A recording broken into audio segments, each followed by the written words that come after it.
The warning lights turned red, pulled hard on the controls, but her small cargo ship was falling fast. Smoke filled the cockpit. Fire burned on the left wing. She had no choice. "This is cargo vessel 74. I am going down. Repeat, I am going down." No one answered. The radio was dead. Held tight as her ship broke through the clouds of. The planet was beautiful from space, with its purple forests and silver lakes, but now it looked like death rushing toward her. The ship hit the ground hard. Metal screamed, glass broke. His body slammed against her seat belt. Pain shot through her ribs, then everything went quiet. She did not know how long she stayed there. When she opened her eyes, the cockpit was dark. Small fires burned around her. She could smell fuel. She needed to move. Pushed the release on her belt and fell forward. Her whole body hurt. She touched her head and felt blood, but she was alive. Somehow she was alive. She kicked open the broken door and crawled out of the ship. The air was thick and hot. Purple trees surrounded her, their leaves glowing softly in the fading light. She had never been to before. Humans were not welcome here.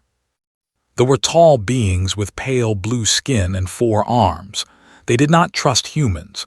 There had been no war between them, but there was no friendship either. If they found her here, she would be arrested. Or worse. Stood up slowly. Her legs shook. She needed to find shelter, find water, find a way to call for help. But first, she needed to get away from the burning ship. It would attract attention. She took 3 steps into the forest. Then she heard it. A cry, small and frightened, like a child. Stopped, she listened. The sound came again. It was coming from somewhere nearby, not from her ship, from somewhere else. She should run. She should hide. She should think only about herself, but could not ignore that sound. She had always been that way, even as a little girl. Her mother used to say she had a heart too big for her own good. She followed the crying through the purple trees. The ground was soft under her boots. Strange flowers glowed blue and pink around her feet. In another time, she might have thought it was beautiful. Now she could only think about that cry. She found them behind a large rock. A broken transport ship lay on its side. It was much bigger than her cargo vessel, much more expensive. The metal was white and gold, with symbols she did not recognize. Fire had burned most of it black. And there, hiding in a small space under the wreck, were 2 children. His breath caught in her chest. She could see their pale blue skin and their 4 small arms. They were young, maybe 5 or 6 years old in human terms. One had long silver hair. The other had hair like midnight. Both had tears running down their faces. The one with silver hair saw first. She screamed and pulled her sister closer. "No, no," said softly. She held up her hands to show she meant no harm. "I will not hurt you, I promise." The children did not understand her words. Of course they did not. They spoke not human common, but they seemed to understand her voice. The screaming stopped, replaced by quiet whimpering. Looked around. There were no adults, no guards, no one else alive. She saw bodies in the wreckage, soldiers, servants, all dead. Only these 2 children had survived. What had happened here? Had rebels attacked? There were groups on who hated the royal family, had heard stories. Had they done this? It did not matter now. What mattered was that 2 small children were alone and afraid, and night was coming. Moved closer very slowly. The children watched her with wide eyes. Their eyes were purple, she noticed. Deep purple like the flowers in the forest. "My name is," she said gently. She pointed to herself. The one with silver hair sniffed.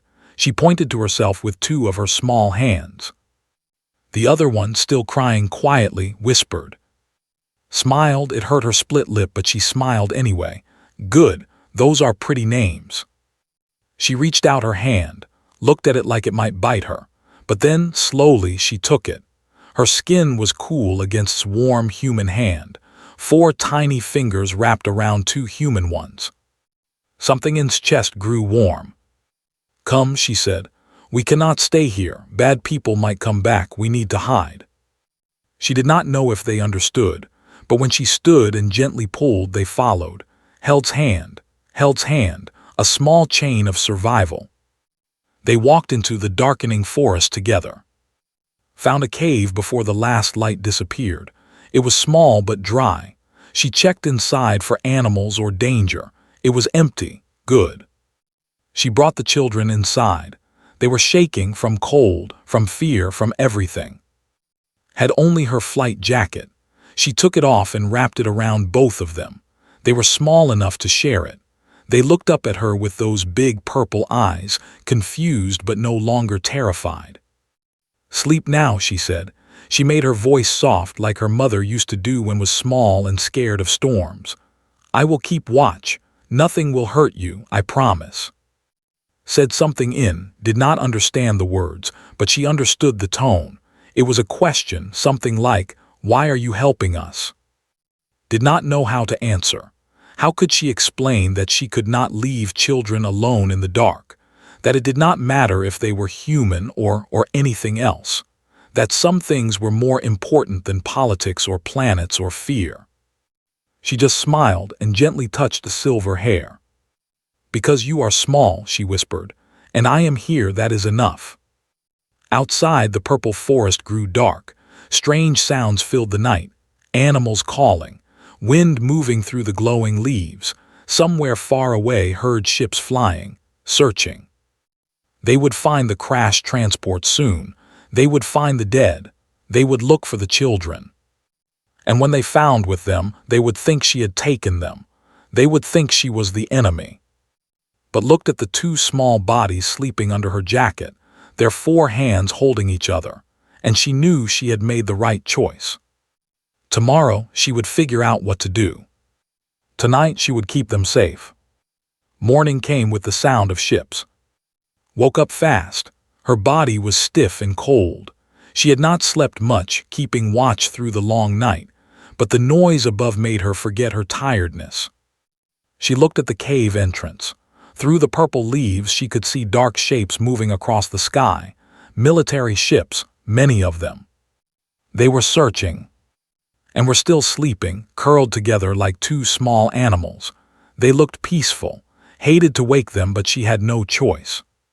"Little ones," she said softly, "we need to move." Opened her purple eyes first. For a moment she looked confused. Then she remembered where she was. Her face became sad again, felt her heart hurt. "I know," said. "I know you are scared, but we cannot stay here. They are looking for you. We need to go somewhere safe." She did not know if understood, but the little girl nodded and woke her sister. Had nothing to give them for breakfast. Her emergency bag was in her crashed ship, far away now. All she had was a small bottle of water on her belt. She gave it to the children first. They drank like they had been thirsty for days. When they finished, took 1 small sip for herself. She would need strength for what was coming. They left the cave and walked deeper into the forest. Did not know where she was going. She only knew she needed to reach the capital city. If she could get there, if she could explain what happened, maybe they would understand. Maybe they would see she was not their enemy. It was a thin hope, but it was the only hope she had. The forest was different in daylight. The purple leaves did not glow anymore. Instead, they caught the sunlight and turned it into dancing shadows. The flowers had closed their petals. Strange birds sang in the high branches. And stayed close to. They had stopped crying, but they were very quiet. They held hands all the time, their 4 fingers linked together. Sometimes would stumble. Her legs were short and the ground was rough. Each time would stop and wait. She never got angry. She never told them to hurry. She just smiled and helped them up. "You are doing so well," she would say. "Just a little more. You are very brave." By midday, knew they were being followed. She heard it first, footsteps, heavy ones, not animals, soldiers. "Get behind me," she whispered to the children. They did not need to understand the words. They understood the fear in her voice. Looked around. There was a thick group of trees nearby, with large roots creating small hiding spaces. She pushed the children toward it. "Stay here," she said. Do not move. Do not make any sound. I will come back for you, I promise. Grab's hand with all four of hers. Her purple eyes were wide with terror. No, she said in. The word needed no translation. His chest ached. She knelt down so she was at the child's level. I need to lead them away, she said gently. If they find you with me, they will think I hurt you, but if I go alone, I can bring help. Do you understand? She knew did not understand the words, but somehow the little girl understood the meaning. Her small face became very serious. She nodded once, squeezed her hand, then let go. She ran. The soldiers saw her almost immediately. There were 5 of them, tall in dark armor. They shouted in their language and chased after her. Was fast. Years of running through space stations and loading docks had made her quick and light on her feet, but she was also tired and hurt. Her ribs screamed with every breath. Her head wound had opened again, and blood ran into her left eye. She ran anyway. The forest became thicker. The purple trees grew closer together. Roots and rocks tried to trip her, but kept moving. Then her foot caught on something. She fell hard, rolling down a small hill. When she stopped, she was lying on her back, looking up at the purple sky through the leaves. The soldiers surrounded her in seconds. One of them pointed a weapon at her face. He said something in. It sounded like a question, probably asking who she was, what she was doing here. I am just a cargo pilot, said in human common. My ship crashed. I mean no harm. They did not understand her, or they did not care. 2 soldiers grabbed her arms and pulled her up. They were rough. Their 4 hands gripped her like metal clamps. They searched her for weapons, found nothing. The leader spoke into a device on his wrist, calling for more soldiers probably, reporting that they had caught a human. Closed her eyes. At least the children were safe. At least they had not been found. Then she heard it. Small footsteps, running. No, no, no, no. Burst out of the trees, pulling behind her. Both children were crying again. They ran straight toward. The soldiers froze. Their weapons lowered slightly as they stared at the 2 small girls. Ran right past them and grabbed leg. Did the same on the other side. They held on tight as if they would never let go. Cried. It was the first time she had said the name. It came out shaky and scared, but clear. The soldiers looked at each other, could see the confusion on their blue faces. They recognized the children. Of course they did. She could see it in their eyes. These were not just any children. The leader stepped forward. He looked at with new eyes, harder eyes, more dangerous eyes. He spoke one word, did not know the language, but she knew the meaning. Kidnapper. No, said quickly. No, I did not take them. I found them. Their transport crashed. Everyone else was dead. I was only trying to protect them. The soldier did not listen. He grabbed and threw her to the ground, screamed, cried. Other soldiers pulled them away. I did not hurt them, shouted. Look at them, they are not injured. I kept them safe. It did not matter. The soldiers lifted roughly and began to drag her through the forest. The children were carried by other soldiers, still crying, still reaching for her. Their small voices broke her heart. She had failed. She had tried so hard, but she had failed. They walked for hours. The sun moved across the purple sky. Finally, they reached the edge of the forest, and there, rising in the distance, was the capital city. It was beautiful. Tall towers of white and gold reached toward the clouds. Flying ships moved between them like silver birds. Gates of shining metal surrounded it all. But could not enjoy the beauty. She could only think about what was waiting for her there. Judgment, prison, maybe death. The soldiers brought her to the main gate. More soldiers waited there. They wore fancier armor. Royal guards guessed. One of them took the children, fought. She kicked and screamed and tried to run back to. The human saved us, she shouted in. The soldiers did not care. Was pushed to her knees. Heavy chains were locked around her wrists. She knelt on the cold stone ground, bleeding and exhausted, waiting for whatever came next. The royal guard stepped in front of her. He raised his weapon. "Human," he said in broken common, "you will answer for your crimes against the crown." Looked up at him. She was tired of running, tired of being afraid. "I committed no crime," she said. "I saved those children, and I would do it again." The guard's face twisted with anger. He pressed his weapon against her forehead. Then a horn sounded, loud and long. The queen was coming. The gates opened slowly. Stayed on her knees, the weapon still pressed against her head. Her heart beat fast and loud. Blood dripped from her wound onto the white stone. The chains on her wrists were heavy and cold. All around her, soldiers stood in straight lines. Their weapons were ready. Their faces showed no mercy. They looked at her like she was something dangerous, something evil. She was just a cargo pilot. She had never hurt anyone in her life. But to them, she was a monster who had taken their princesses. The horn sounded again. The soldiers became even more still, if that was possible. Even the air seemed to stop moving. A group of figures came through the gate. They wore robes of pure white with gold thread woven through the cloth. Their blue skin was lighter than the soldiers, almost like pale morning sky. They walked slowly and proudly. Royal servants guessed. Behind them came more guards. These ones had armor that shone like mirrors. Their weapons were longer and more beautiful than the forest soldiers' weapons. Each one looked strong enough to break in half.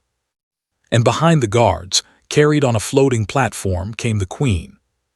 Had never seen a royal before.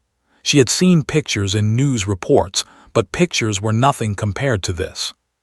Queen was tall even for a. Her forearms were long and graceful. Her skin was the palest blue, almost white, with patterns of darker blue that looked like they had been painted by an artist. Her hair was silver-like and fell past her waist in waves. But it was her eyes that made catch her breath. They were purple like all eyes, but they burned with something more: power, anger, pain.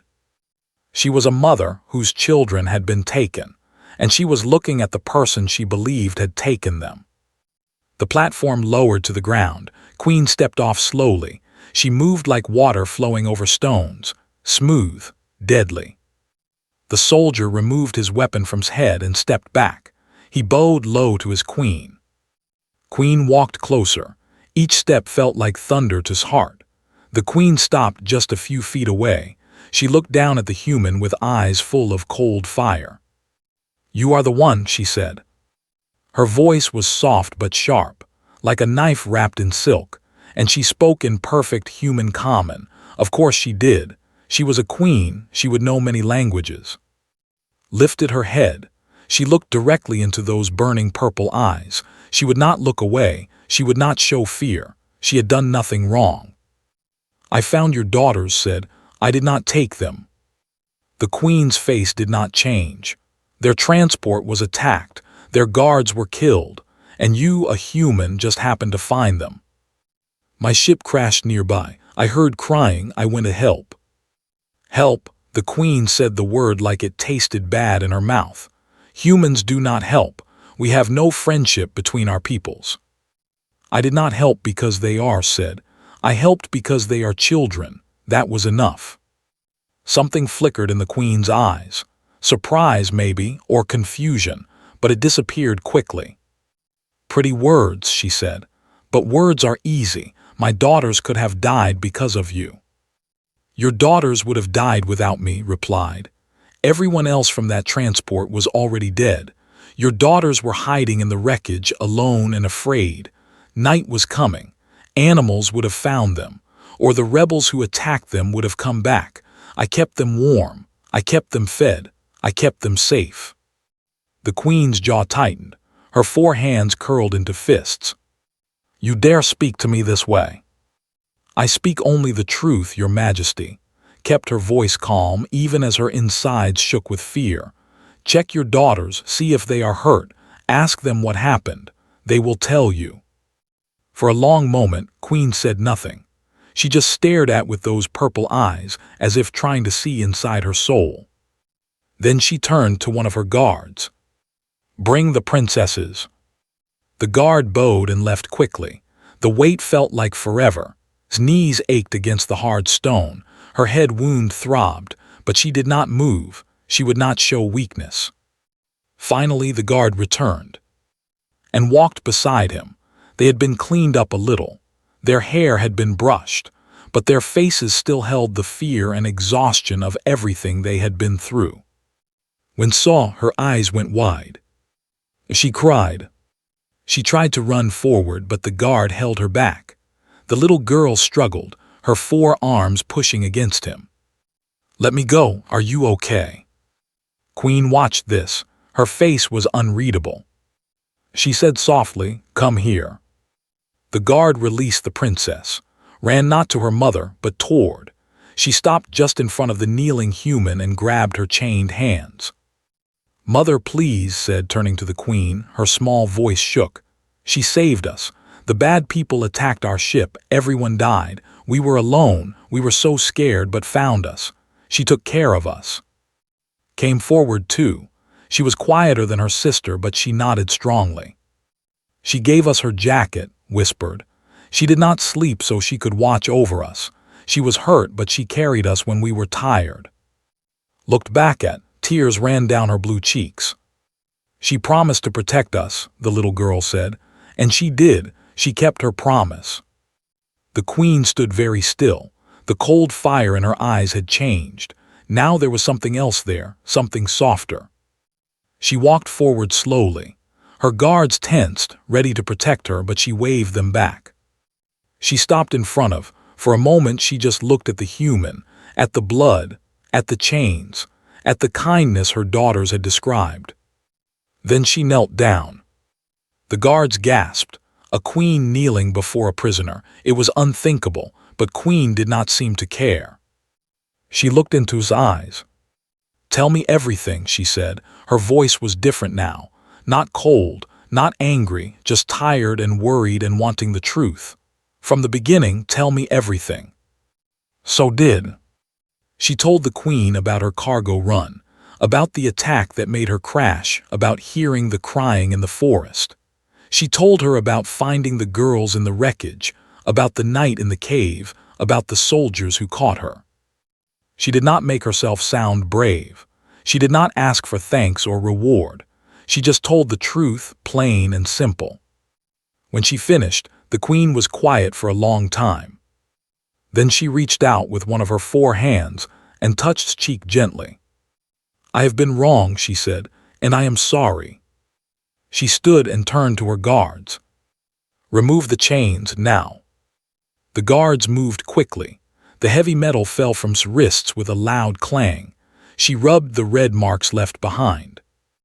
Immediately climbed into her lap and hugged her tight, joined a moment later, held them both, ignoring the pain in her ribs. Queen watched them, and for the first time she smiled. It was a small smile, sad and grateful at the same time, but it was real. "Come," she said to, "you will be my guest, and you will tell me more about the human who saved my daughters." She held out one of her hands, looked at it for a moment, then she took it. The queen helped her stand, and together they walked through the golden gates. The royal palace was the most beautiful place had ever seen. White walls rose high around her. Gold patterns covered every surface. Soft light came from crystals floating near the ceiling. Fountains of silver water sang quiet songs in every corner. But could not enjoy any of it. Her body hurt too much. Queen called for her healers immediately. They were in pale blue robes who moved with gentle hands. They cleaned wounds and wrapped them in soft bandages. They gave her medicine that tasted like flowers and made the pain fade. Through all of this, and refused to leave her side. The healers tried to take them away. "The princesses should rest," they said. "They have been through a terrible experience." But crossed all 4 of her arms and shook her head. "We stay with." Nodded, "She protected us. Now we protect her."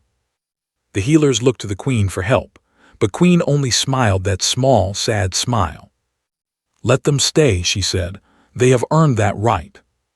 So the two little girls sat on either side of bed while the healers worked.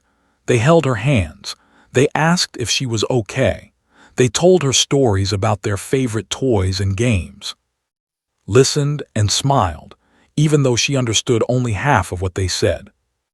When the healers finished, they gave clean clothes to replace her torn and bloody ones. The clothes were style, with extra fabric where the extra arms would go, tied the extra parts around her waist. It looked strange, but it was warm and comfortable. A servant brought food, had never tasted food before. It was strange but good. Sweet fruits that sparkled like jewels, bread that was soft and light as clouds, meat that melted on her tongue. The girls ate with her, chattering happily now that the fear was fading. Then Queen returned. She had changed from her formal robes into simpler clothes. Her silver hair was braided now. She looked less like a queen and more like a mother, which, realized, was exactly what she was. "Girls," the Queen said gently, "I need to speak with alone. Will you go with Nurse?" An older woman stood behind the Queen. She had kind eyes and a warm smile. Looked at with worried eyes. "Will you still be here when we come back?" Touched the girl's silver hair softly. "I will be here, I promise." Nodded. She seemed to believe in promises now. She took's hand and they went with the nurse. When they were gone, Queen sat in a chair beside bed. For a moment, neither of them spoke. Then the Queen said, "My advisors tell me I should not trust you." Was not surprised. Many people do not trust humans. We have not always been kind to other peoples. You admit this. It is true. Why would I hide it? Looked at the Queen directly. But I am not all humans. I am just me, and I would never hurt a child, any child. The Queen studied her face. Why? What do you gain from helping my daughters? You risked your life for strangers, for children of a people who have never been your friends. This makes no sense to me. Thought about this question. She had asked it to herself many times through the long night in the forest. "When I was a little girl," she said slowly, "my mother told me something.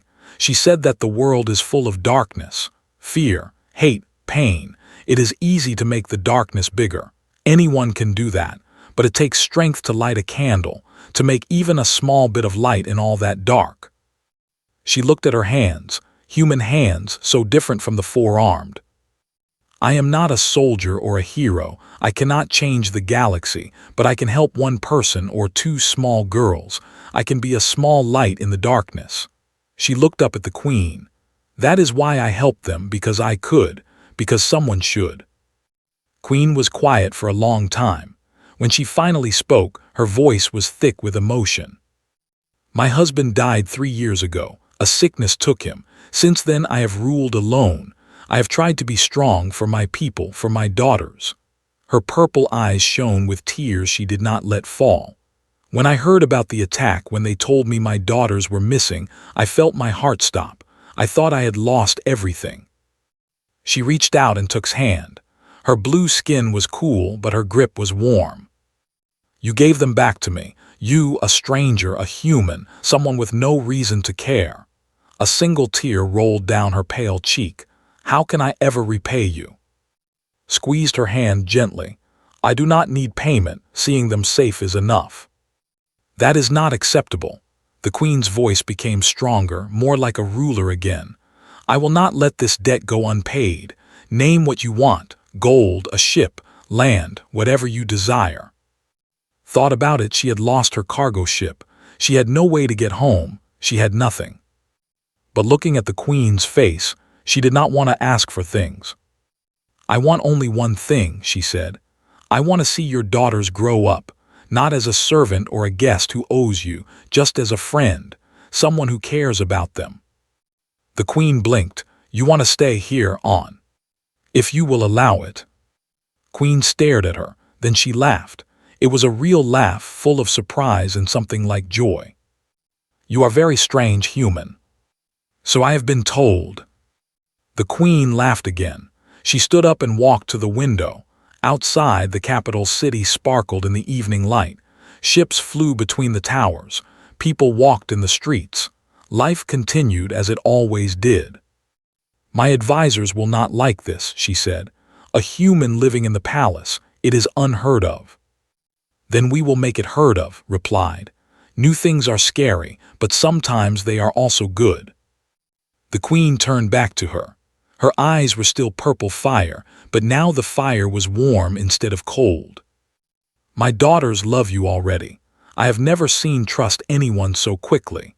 And she barely speaks to people outside the family, but she calls your name like you have been there her whole life." She walked back to and sat down again. "I think you are special. I do not fully understand how or why, but I feel it, and I have learned to trust my feelings." She held out all four of her hands, took two of them in her own two hands. "Stay," the queen said, "not as a guest or a prisoner, as family, as someone my daughters can love, as someone I can trust." Felt tears in her own eyes now. She blinked them back. "I would be honored." The queen smiled, a real smile this time, bright and full. "Then welcome two of the humans, welcome home."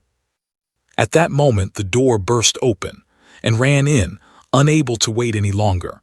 They jumped onto the bed and wrapped their arms around. "Is she staying, mother?" asked. "Please say she is staying." Queen looked at her daughters, at the small family that was forming before her eyes. "Yes," she said softly, "she is staying." The girls cheered. They hugged their mother. They laughed and cried at the same time. And in the middle of all of it, felt something she had not felt in a very long time. She felt like she belonged. 1 year passed. Stood on the balcony of her room in the royal palace. Below her, the capital city glowed in the morning light. Ships flew between the white and gold towers. People walked through streets lined with purple flowers. Children played in parks filled with crystal fountains. It was beautiful, and now it was home. So much had changed in 1 year. Had learned to speak. She had learned the history of this world, its customs, its songs.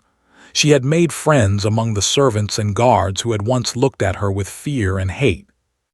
But the biggest changes were in the two little girls who called her name every morning. "Wake up, the sun is up." Burst through the door with close behind. They were taller now, their silver and midnight hair longer, but their purple eyes still held the same light that remembered from that first night in the forest.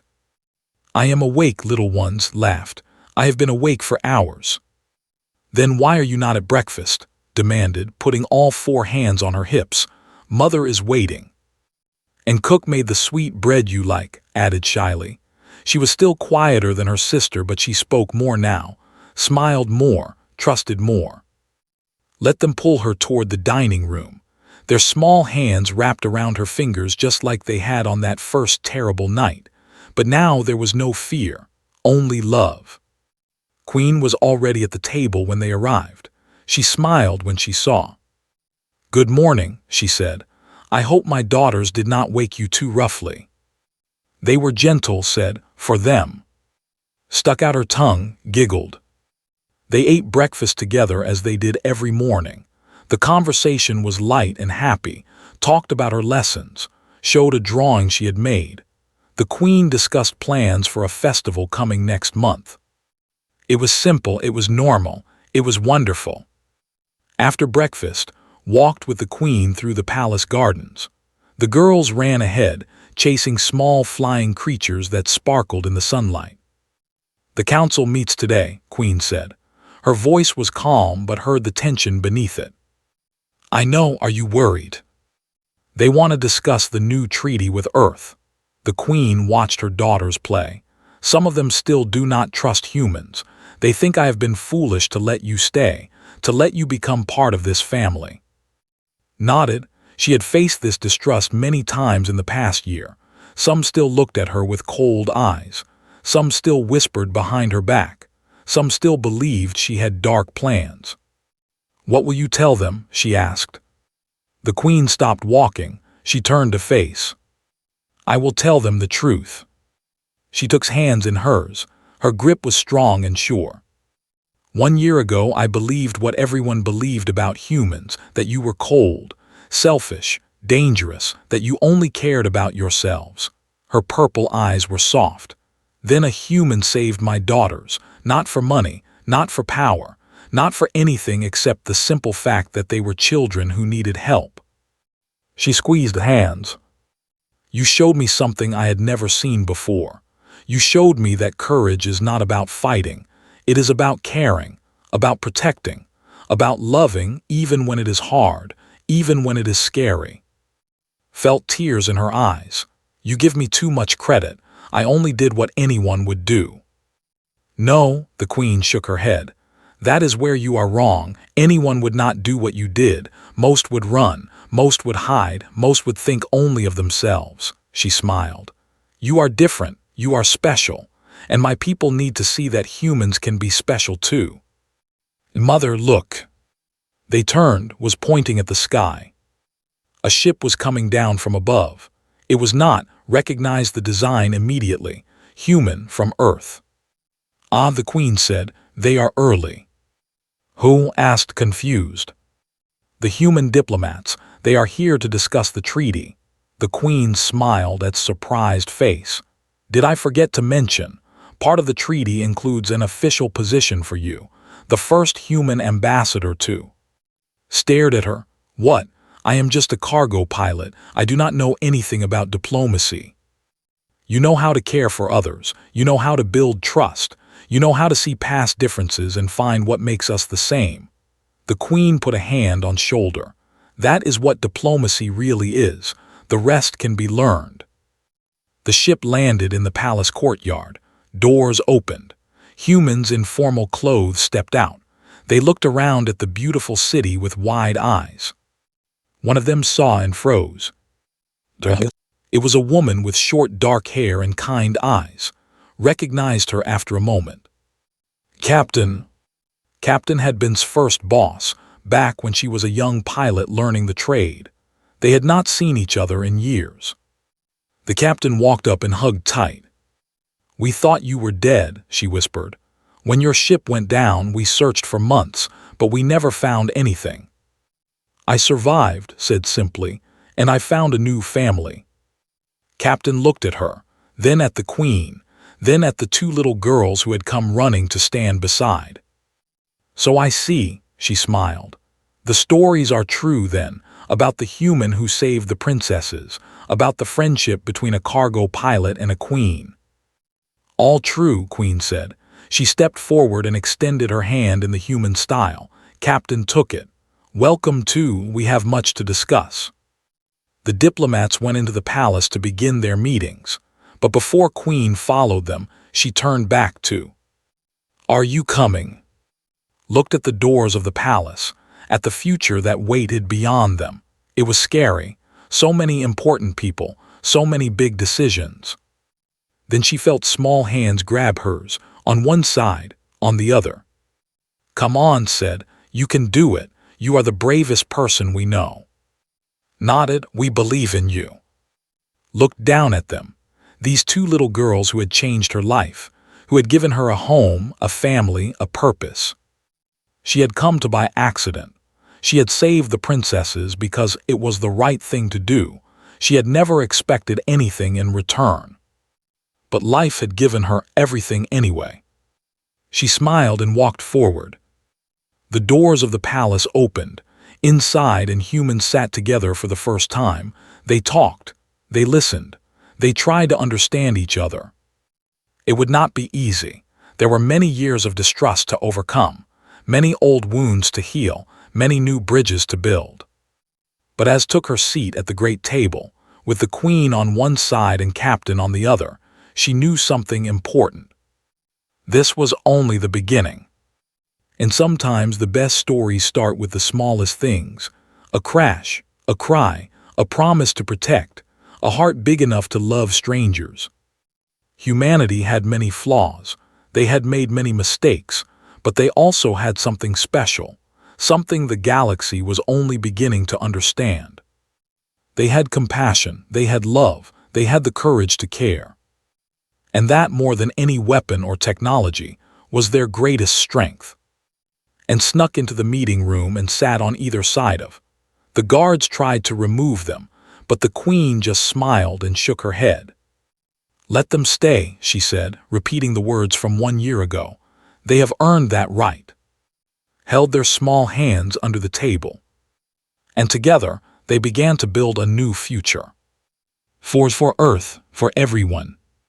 One small light at a time.